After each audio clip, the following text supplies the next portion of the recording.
Ada banyak mayat bayi yang membusuk di tempat sampah. Dan mayat bayi ini semua adalah para orang yang berselingkuh dan mengaborsi di klinik ilegal.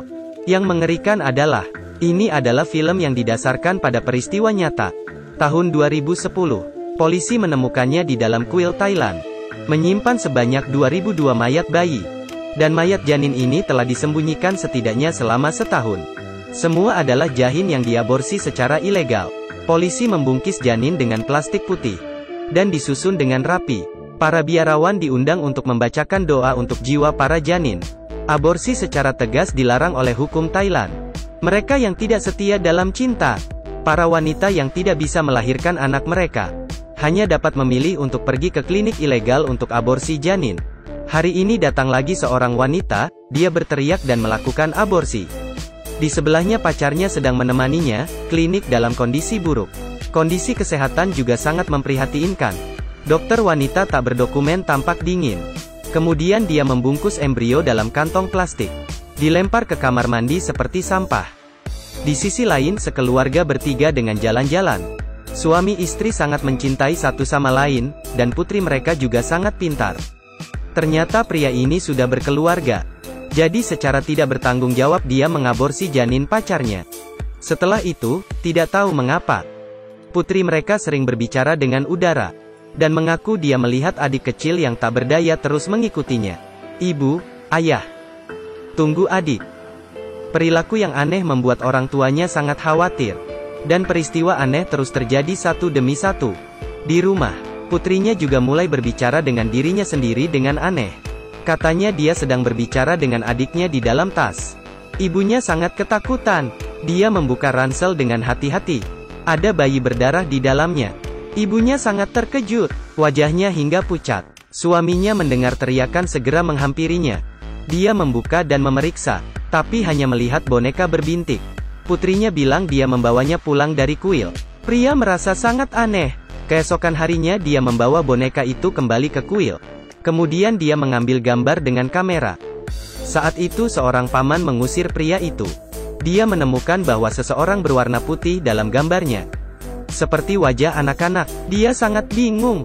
Kuil ini pasti memiliki rahasia yang tak terkatakan. Dia merokok dan memegang alat, membungkuk dan mulai sibuk. Akhirnya dia menunjukkan senyum yang menawan. Dia membuang bayi di tempat sampah. Tidak ada tindakan perlindungan. Kondisi kebersihan benar-benar buruk. Akibatnya, gadis itu berdarah terus-menerus.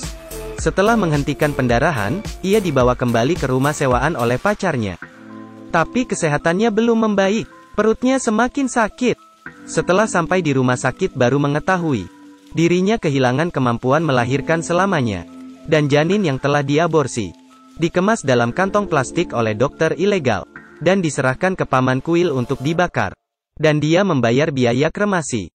Ternyata dia diam-diam membantu dokter wanita untuk membakar bayi. Hari ini, seperti biasanya dia menulis jumlah janin di kalender. Kalender tiba-tiba bergerak. Si paman sangat panik. Dia bergegas pergi. Di sisi lain, hal-hal aneh terjadi di rumah pria ini. Tiba-tiba muncul banyak sidik jari bayi di dinding. Putrinya berayun di luar rumah pada tengah malam.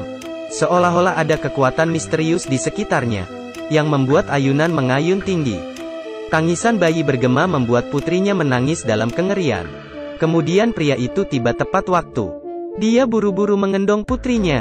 Putrinya selalu mengatakan adiknya ada di sampingnya. Dalam menghadapi peristiwa spiritual terus-menerus terjadi, pria mulai mempelajari kebenaran dari hal-hal itu. Dia mengarahkan kamera ke tempat tidur putrinya. Hanya terlihat cahaya hantu berkedip dalam gambar. Pria itu ketakutan hingga terdiam. Hari ini putrinya menghilang lagi dan dia buru-buru mencarinya. Terakhirnya dia menemukan putrinya duduk di dekat samping jendela. Putrinya bilang dia bermain dengan adiknya, tapi di sampingnya tidak ada orang sama sekali. Sementara itu, istrinya juga dirasuki oleh bayi hantu dan tidak bisa mengendali tubuhnya. Anehnya mengeluarkan tangisan bayi. Kekuatan istrinya tiba-tiba menjadi kuat.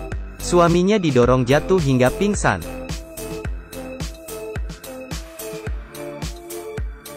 Paman kuil sedang membakar mayat bayi. Tiba-tiba api padam. Paman terpaksa menaruh mayat di kamar mayat. Semakin banyak mayat bayi menumpuk, membentuk bayi kebencian. kemudian membalas dendam pada orang-orang yang membunuh mereka. Pertama-tama adalah dokter wanita yang ilegal. Dia tampaknya dikendalikan oleh bayi hantu. Dengan menggila dia mengambil pisau bedah di sebelahnya. Kemudian terus-menerus menusuk dirinya. Dia menahan rasa sakit dan berhasil keluar dari ruangan. Selama pelarian, tubuh mulai mengeluarkan banyak darah. Bayi hantu perlahan-lahan berkumpul di depannya. Dia menangis dengan kuat. "Kumohon lepaskan aku. Semua ini karena orang tuamu. Anda tidak bisa menyalahkan saya."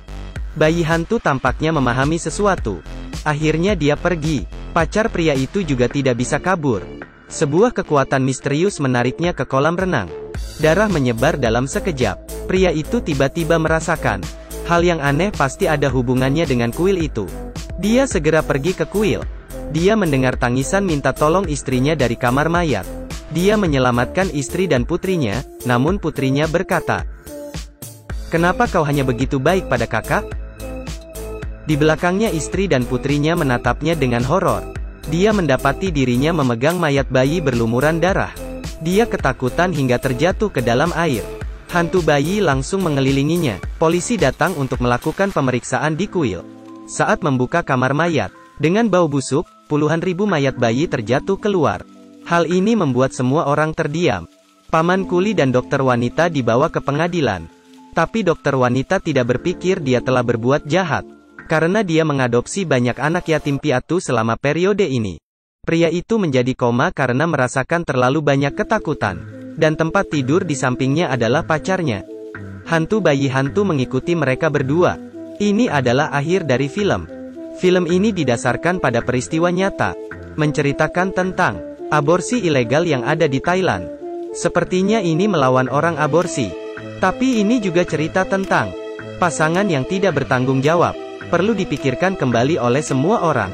Dalam masyarakat saat ini, tindakan kehamilan sangat banyak. Anda tidak boleh hanya memikirkan kebahagiaan sejenak tanpa memikirkan konsekuensi. Tolong hormati kehidupan. Juga menghormati cinta.